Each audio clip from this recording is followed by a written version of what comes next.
네, 헤지펀드 전략입니다. 이 외국인 투자자들이 사면 주가가 오르고 팔면 주가가 떨어지고 이 코스피의 기준으로 봤을 때는 그런 현상이 매번 반복되고 있습니다. 오늘은 어떻게 될지 사실 하루 단위로 추측하기는 굉장히 어렵습니다만은 이 하반기 특히 7월 시장에 대한 전망을 다시 한번 엿보도록 하겠습니다.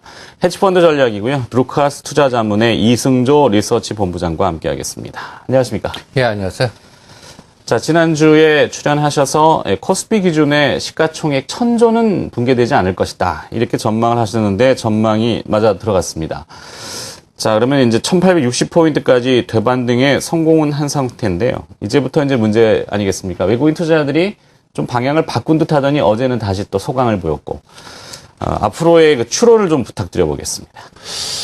개인적으로는 대반등 위치는 온 것 같아요. 이제 여기서 추가 랠리가 가기 위해서는 삼성전자 실적 노출 이후에 외국인들의 트렌드가 중요하다고 봅니다. 그러니까 다음 주가 중요하죠. 이번 7월 5일 금요일 지나서요. 그럼 그 전까지는 눈치 보기 장이 계속이 될 것 같습니다. 그래서 제가 그 마디를 한번 또 그 중요하게 생각하는 선을 하나 그어 보겠습니다. 한번 데이터를 한번 보시면 요번에 그 실제 그 저점이 어디서 형성이 됐는가 보시면 6월 25일 날 여러분들 그 시가총액 기준상으로 6월 25일 날에 그 이 데이터를 보시면 1034조 여기서 터닝을 했습니다. 그리고 지금 한 1080에서 90조인데 1100조를 넘겠느냐라고 할 땐 굉장히 힘들 것 같아요. 그러면 여기서 한 3% 정도 에너지가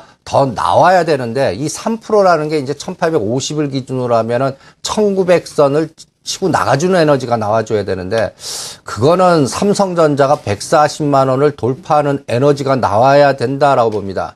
그러니까 삼성전자와 현대차를 두 가지 축으로 놓고 봤을 때 또 코덱스 레버지와 인버스의 축을 놓고 봤을 때 제가 지지선과 저항선을 한번 측정을 해보겠습니다. 일단 삼성전자가 이제 그 2, 4분기의 그 컨센서스, 그러니까 실적 노출보다 3, 4분기 컨센서스의 트렌드가 중요할 것 같은데 일단 발표는 JP 모간 쪽에서는 10조 아래를 전망하고 있고 우리나라 증권사는 대부분 10조 위로 전망하고 있어서 실제 노출되는 데이터를 놓고서 그 이후에 외국인들의 트렌드가 중요하다라고 해서 이번 7월 5일에서 7월 11일 마디를 굉장히 중요한 분기점 마디로 잡아보겠습니다. 그러면 일단 이 데이터를 한번 봐주시기 바랍니다. 이번에 코덱스 레버리지는 그 추세 전환을 위해서는 이 11,000원 을 돌파해 줘야 된다라고 봅니다. 이게 이제 대충 종합주가 지수로는 1900 라인 정도 라인하고 거의 비슷할 겁니다. 그러면 이게 가기 위해서는 그동안 오른 거가 500원대까지 올랐다면 9,500원에서 10,000원 지지선이 제가 선 하나 걸었는데 1,300원과 10,000원 선은 악재가 나와도 지지해주는 패턴을 삼성전자 전후 실적 노출 전후에서 반드시 이 시장은 검증해야 됩니다. 그 라인을 선물 기준으로는 한 240포인트 수준이고요. 그 다음에 종합주가 지수로는 한 1840과 50 정도, 그리고 가장 중요한 삼성전자 기준으로는 132만 원 정도 라인입니다. 지금 요번에 135만 원까지 갔다가 어저께 삼성전자 중심으로 외국인들 매도라든지 좀 숨고르기 조정해서 132만 원대인데 오늘 다우지수가 올랐던 삼성전자가 132만 원 깨고 내려가면 우리 시장은 빠집니다. 그러니까 외국인들 매매 트렌드가 어떻게 되느냐를 삼성전자 기준과 자동차 두 축을 갖고 보시고 프로그램 매매와 현선물에서의 에너지를 보시는 게 지금 펀더멘탈하게 어떤 재료를 보는 것보다 가장 중요하지 않겠나, 이런 흐름으로 여러분들한테 전략화 시켜드립니다. 그래서 전반적으로 삼성전자 트렌드를 보시면 이틀 동안에 한 20만 주 정도 사줘서 급락을 막았습니다. 그러면 이 트렌드를 바꿔줘야 됩니다. 계속 빨간 색깔로 매수세가 유지가 돼야 되는데 만약에 그런 패턴이 안 나오고 삼성전자 중심으로 뭐 프로그램 매도를 나오든지 아니면 현선물에서 현대차는 사주는데 삼성전자를 때린다 그러면 일단 눈치 보기가 계속되면서 종합주가 지수는 좀 좁은 박스에서 갇혀 있을 것 같다라는 생각이 듭니다. 그리고 방향은 7월 5일부터 삼성전자 노출 이후에 외국인들의 시가 상위 종목들의 포지션이 매도로 여전히 가는지, 그 다음에 계속 매수 스위칭 하는, 이거는 원 달러가 1130원을 깨고 내려가서 1100원대로 가주는지 다시 1150원으로 가주는지 거기에서 결판이 날 거니까 그 흐름을 읽어내시는 게 중요하다. 그래서 오늘 화, 수, 목 이 3일간은 그냥 박스에 눈치 보기에 종목으로 그냥 키 맞추기 순환만 나오고 대형주는 뭐라 그럴까요? 그냥 방향을 못 잡는 그런 구간이 3일 동안 지속될 거다, 이렇게 판단하고 있습니다. 네. 자, 뉴욕 현지의 반응은 이 망각의 시장, 이 버냉키 쇼크를 빨리 잊어버리고 있는 분위기입니다. 하지만 우리 증시는 또 디커플링이 나올까봐 걱정이죠. 뉴욕은 다우지수는 또 자기 갈 길 가는데 말씀하신 대로 우리 시장에서는 이 외국인 발악이 아닙니까? 외국인이 사느냐 파느냐에 따라서 방향을 못 잡고 왔다 갔다 할 수 있는데, 자, 그렇다면 뉴욕의 여러 가지 일정들, 그리고 또 몇 가지 변수들 다시 한번 점검해가지고 좀 집산을 좀 해볼까요? 그래서 어차피 이번 급락의 파동은 버냉키 쇼크, 양적 완화 출소 일정이 9월 달부터 시작하느냐, 아니냐, 거기에 따라서 결판이 날 것 같습니다. 그런데 그 매듭이 이제 제가 이 데이터를 빨간 글씨로 박스를 한번 걸어놨는데, 이날을 잘 기억해 주시기 바랍니다. 7월 10일입니다. 즉 6월 18일, 19일 날 그 FOMC 이 회의 이후에 급락 파동이 나왔다면 이 회의록의 공개가 되는 날이 7월 10일입니다. 의사록 발표 날. 이 날은 또 아주 묘하게 수요일입니다. 그 다음날 7월 11일이 옵션 만기일입니다.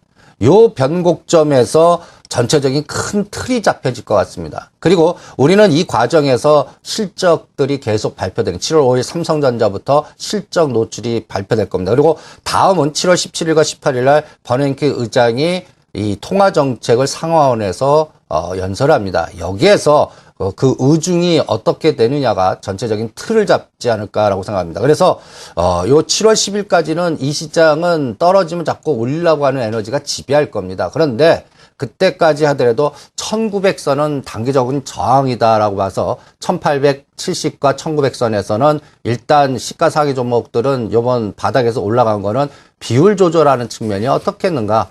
사신단가 생각하지 말고 물렸어도 반을 끊어놓든지 30%라도 끊어놓든지 해서 변동성을 대비하는 전략으로 가시는 게 어떻겠나 보고 7월 10일에서 17일 코스에서 우리가 이제 대부분 한 말 정도 되면 한 17일, 18일 되면 굵직한 기업들 실적들이 어느 정도 다 나올 겁니다. 그 과정에서 여러분들 가장 중요하게 보는 거는 중국과 우리나라의 IT와 자동차가 뭔가 모멘텀을 주는가, 이걸 같이 봐주시기 바랍니다. 제가 미국 증시는 당분간 그냥 그들만의 리그라고 좀 보겠습니다. 오히려 우리 발목을 잡는 이 데이터를 한번 잘 봐주시기 바랍니다.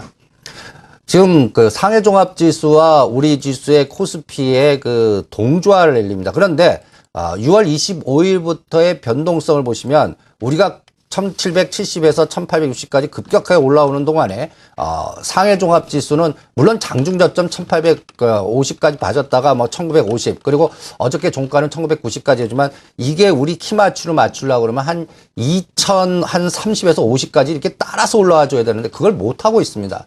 그걸 따라가 주는지를 보는 게 중요하고, 만약에 상해 종합 지수가 같은 속도로 올라와 주지 않으면 어떻게 되겠습니까? 우리 종합주가 지수가 발목 잡혀서 끌려 내려가는 형태가 노출될 수도 있다라는 걸 잘 머릿속에 두시면서 체크해 주시고요. 그래서 이거를 결정하는 게 원달러, N달러 동량이다라고 생각합니다. 그래서 만약에 이 1130원을 마지노선으로 해갖고 다시 1150원으로 가면 우리 시장은 어떻게 되겠습니까? 다시 1800선을 위협하는 시장이 될 겁니다. 그러니까 반드시 가기 위해서는 원달러가 1130원과 1140이 갇혀 있든지 아니면 1130원을 깨고 내려가는 파동이 나와야 됩니다. 또 하나, 자동차 섹터를 놓고 올 때는 이게 빨간 색깔이 N달러는 야금야금 올라오고 있습니다. 이게 100엔을 넘어 100엔만 가면 저항이 돼서 다시 꺾여 내려가야지. 만약에 102엔, 103엔까지 가면 오히려 그동안 가장 강하게 움직였던 자동차의 마이너스 전환이 나오기 때문에 이 부분도 체크를 하셔야 될 것 같습니다. 그래서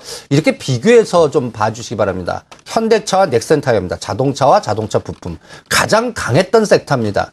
이걸 갖고 보유하고 계신 분들은 일단 N달러 변수가 이번 목요일 날 구로다 은행 총재, 일본 총재의 발언 내용에 따라 변동성이 커질 테니까 요것도 50% 내지 70% 수익 나신 분은 챙겨놓고 그 이후의 파동을 좀 점검하시는 게 어떻겠나라고 체크해드리고 싶고요.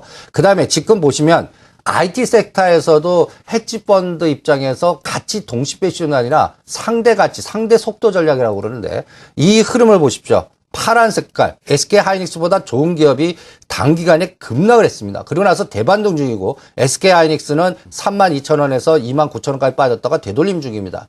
이번에 추세 전환은 저는 이 32,000원이 저항이 아니라 치고 나가고 현대차가 22만 원이 저항이 아니라 여기서 치고 나가서 10%를 더 올려줘야 추세 전환이라고 보겠습니다. 그렇지 않을 때에는 상대 속도를 이용한 속도 조절로 한쪽 팔고 한쪽 사고 하는 그런 감각이기 때문에 오히려 32,000원대 판 SK하이닉스 우리 시간에 29,000원에 다시 사라고 그랬죠. 다시 32,000원대는 반 정도 팔아갖고 시장의 상황을 점검하시는 게 어떻겠나. 그리고 오히려 지금 시장이 나쁘게 얘기하는 LG 디스플레이가 반드시 시장에 노출되는 정보가 악재가 나오더라도 25,000원 지지해주고 다시 가주는지 보고 오히려 요 포인트를 체크하시고 오히려 삼성전자와 LG 디스플레이가 거의 동조화 현상을 그래프를 보이고 있습니다. 이게 가져야만 전체 시장의 큰 틀이 이루어지지 않을까 이렇게 판단해드리고 싶습니다. 그래서 이러한 시가상의 IT 내에서도 샘플을 이렇게 봤는데 상대 속도를 이용한 헤지펀드의 그 속도 전략을 지금 하고 있습니다. 이 얘기는 트렌드 전략이 아니라는 얘기입니다. 그러니까 그거를 잘 체크하시면서 실전에 이용을 해주시기 바랍니다. 네. 자, 동시 패션이라는 전문 용어, 어디서 많이 듣던 용어인데, 네. 고스톱에 나오는 용어 아니죠? 네. 자, 뭐, 일단은 분위기를 한번 환전시켜 봤는데요. 7월 전략, 여러 가지 자료를 많이 준비하셨던 것 같은데, 한 번 더 압축해가지고, 네, 7월 전략도 좀 꾸려주시죠. 그래서 요번 주는 저는 상품이 중요할 것 같아요. 아까 중국 증시, 예, 원자재. 그러니까 구리, 금, 그 다음에 우리나라는 소재, 화학. 그러니까, 우리 전문가들이 가장 나쁘게 보는 섹터들입니다. 이 섹터들이 바닥 찍고 한 7%에도 10%에도 올라가 줘야 우리 시장의 기반이 어느 정도 안정적으로 요번 시장이 어느 정도 바닥이 확인됐어라는 심리적인 상황 그리고 외국인이 집중 매도해들 우리가 버텨냈어라는 확신이 드는 변수를 상품 쪽에서 읽어보자라고 말씀을 드리겠습니다. 그래서 이 데이터를 한번 봐주시기 바랍니다. 지금 빨간 색깔이 금입니다. 1200을 살짝 깼다가 지금 터닝을 하고 있고, 그 다음에 파란 색깔이 그 WTI 텍사스, 서부 텍사스 중진주입니다. 그 다음에 다음 그림이 구리입니다. 여기서, 단기간에 올라오는 게 좀 빠졌습니다. 요게 이제 좀 반전에 성공을 하고 있는데, 직전 저점 쌍바닥에서 터닝 포인트. 요런 것들이, 뭐하고 연결되어 있냐면 우리나라 뭐 고려아연이라든지 풍산이라든지, 그 다음에 또 소재 화학주들, 이런 것들이 이제 좀 더 터닝을 해 주느냐 읽어내시는 게 중요하고, 그 다음에 운임지수, 발틱 운임지수가 가장 강하게 움직이고 있습니다. 이게 왜 오를까요? 이게, 요거를 읽어내는 게 가장 중요하고, 앞으로 요 포인트에서 저는 중국 관련 소재화학 이런 쪽이 올라가 주면 이번 시장은 1770에서 바닥이 들어오고 1900도 돌파한다라고 보겠습니다. 그러나 만약에 그렇지 않을 때는 당분간은 그냥 아까 상대 속도를 이용한 전략을 이용하시고 7월 10일 이후에나 대세 큰 틀을 잡아서 전략을 짜 보겠습니다. 네. 자, 정리하자면 이렇군요. 미국 뉴욕 증시가 오른다고 우리 증시도 같이 오를 거라는 생각은 조금 피하는 것이 좋겠고, 추세가 상승으로 잡히려면 삼성전자의 2분기 실적 이후에 외국인 투자자들의 매매 동향, 그리고 날짜로 봤을 때는 7월 10일과 11일 FOMC 회의록 의사록 공개 이후, 그리고 옵션 만기 이후부터 이제 추세를 다시 판단해 봐야 된다. 이렇게 결론이 나왔습니다. 자, 해치펀드의 전략이었습니다. 루카스 투자자문의 이승조 리서치 본부장이었습니다. 고맙습니다. 네, 수고하십시오.